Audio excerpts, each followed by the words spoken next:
wait, especially for this. Who's going to win the election? Great friends. How are you guys feeling about 2024? Oh, we're having a good time tonight. Usually presidents sitting or former presidents usually do not testify before Congress. This is really unique. It's happened a few times, like Harry Truman in 1955, I think, was the last post-president to do it. Sitting presidents, like Gerald Ford, Bill Clinton. So in America, it's a really big deal to get the president to testify, former or otherwise, before Congress. So in that way, it's really historical to our country.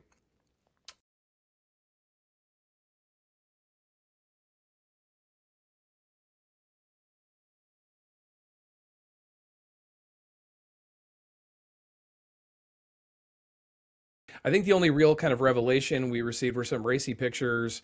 And I say racy because Bill Clinton is in a hot tub. He's just wearing what look like swim trunks with his hands behind his head. But then there's another body whose face is redacted. And if the files are only supposed to redact victims, that implicates could potentially be a victim. But we don't know that because we don't know who's behind it. Ghislaine Maxwell is also in that poll, and she is, of course, the partner, former partner of Epstein, who was locked up in jail for sex trafficking, the same crimes that Epstein had done. Do you solemnly declare and affirm under the penalty of perjury that the testimony you are about to give will be the truth, the whole truth, and nothing but the truth? I do. Thank you. One reason I think most Americans want President Clinton to answer some questions is because he visited the White House. Jeffrey Epstein visited the White House 17 times while Bill Clinton was president. I've been in Congress 9 years. I think I've been to the White House 9 times in 9 years. Epstein was in the White House double the amount of time that I was under one president. Jefferson Clinton. Thank you very much. Thank you. I just saw. Sometimes Epstein would be, for example, participate in trips that Clinton would be doing for the foundation. Epstein might help organize those or participate in them. This is where context becomes really important. We don't have a full explanation of this, but this is one of the things Epstein did. Epstein's large fortune, which is still kind of mysterious how he got it, he would use that to get into different doors. And it wasn't just the Clinton Foundation. I mean, we right now are seeing how in academia, right, a lot of researchers desperate for money. Jeffrey Epstein waltzes in and offers research funding. And the next thing you know, you're going to the Caribbean, you're going to his New Mexico ranch, and you're meeting these celebrities. He would do that with all kinds of folks. He relied on his wealth, his intelligence, his connections to kind of bring people into his orbit. So yes, I mean, there's clearly questions, what was Epstein doing with Clinton here? But the Clintons are not abnormal in the giant Epstein story for that relationship.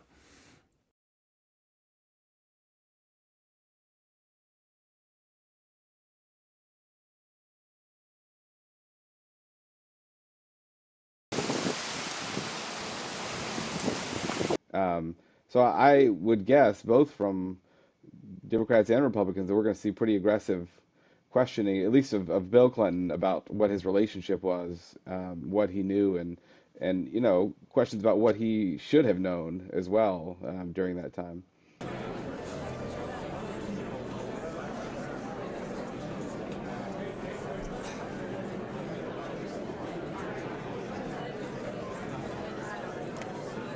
So it's all going to be behind closed doors, or we're not going to know kind of exactly what's happening as it's happening, but I imagine there will be a lot of consulting of attorneys throughout the process, back and forth, particularly with respect to scope. I understand they have agreed upon a scope for the interview, and if questions start to veer outside of that, I imagine the Clintons' counsel will step in and say, we've agreed to be here to talk about this, and now you're sort of going outside the scope of that agreement. To honor the memory of those we lost and to work as hard as I know. I would imagine I've thought more about what happened than all of you put together. I've lost more sleep than all of you put together. I have been racking my brain about what more could have been done or should have been done. She has a ton of experience. She's, did, I think it was an 11-hour interview with the Benghazi committee that was, live and nationally televised. And so she's certainly ready. And I think she is a much more removed from what this investigation is, and had a lot of, to me, relatively strong arguments that they didn't really have any need for her particular testimony. So that's part of the reason that you wonder if they're not going to try to open up, at least the Republicans on the committee, open up some past, examples, or try to move into areas that aren't directly related to Epstein with her. I mean, Frankly, but I haven't spoken to him in probably 15 years or more. I wasn't a big fan of Jeffrey Epstein, that I can tell you.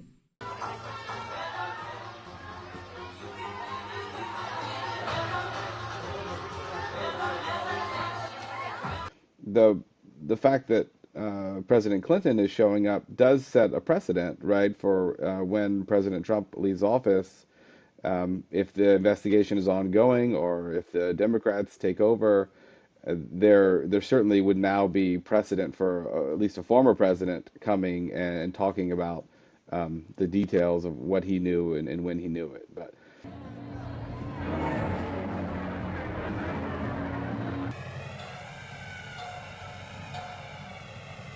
I think I have been quite specific, and I think I've been willing to answer some of within that definition, and I testify truthfully of that. Including during his time in the White House. He admitted to having an affair, which would be a total abuse of power in the eyes of most people in 2026 with Monica Lewinsky. But his approval rating was 73%. The week he got impeached, he left office with about a 70% approval rating. He broke. Now let's cut to the chase. I am too old to gild the lily. And that most of the sort of active Democrats, the younger generation of Democrats, are sort of ready to move on and have moved on from the Clintons. So it doesn't seem like it would be enormously beneficial politically to sort of win a victory, whatever that means in this context.